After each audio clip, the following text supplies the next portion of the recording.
राधे राधे, प्रणाम। हम पूनम अपने यूट्यूब चैनल पूनम सरिता संगीत में आप सबके तहे दिल से स्वागत करते ही आज बहुत सुंदर निर्गुण भजन लेके आए। आप सब सुने, कैसे लाख कमेंट में ज़रूर बताइए। खूब सारा प्यार और आशीर्वाद बनाए रखें। वीडियो को ज़्यादा से ज़्यादा शेयर कर जाइए। अगर आप सब हमारे चैनल पर नया हैं तो हमारे परिवार से ज़रूर जुड़ जाएंगे। आवाज खाए ना यार के तेज आवाज नहीं आए। जैसे यार खाया है इतना तो सवेरे से खाए पिए ना आए। हां माई के 4 बजे साइड बैठी बाटी इनके घर। हां चल गाओ।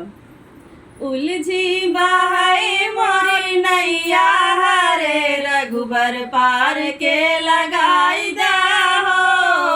उलझी बहाई मोरी नैया हरे रघुबर पार के लगाई दा हो।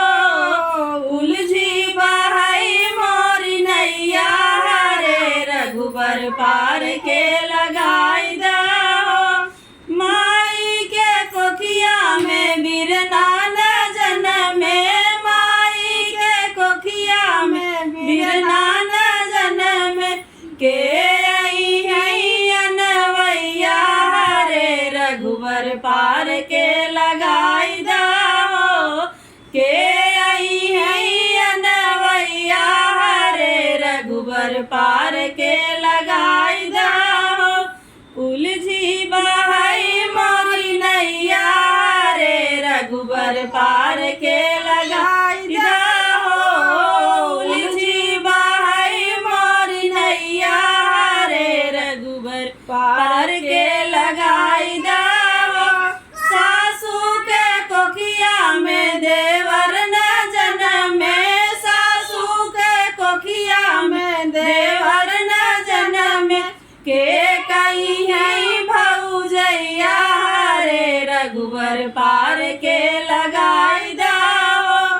के कई है भौजैया रे रघुबर पार के लगाई दा हो। उलझी बहाई मोरी नैया रे रघुबर पार के लगाई दा हो। उलझी बहाई मोरी नैया रघुबर पार के लगाई दा हो। हमरनी कोखिया में ललना न जनमे, हमरनी कोखिया में ललना न जनमे के खेली है अंगनैया हरे रघुबर पार के लगाई दा हो।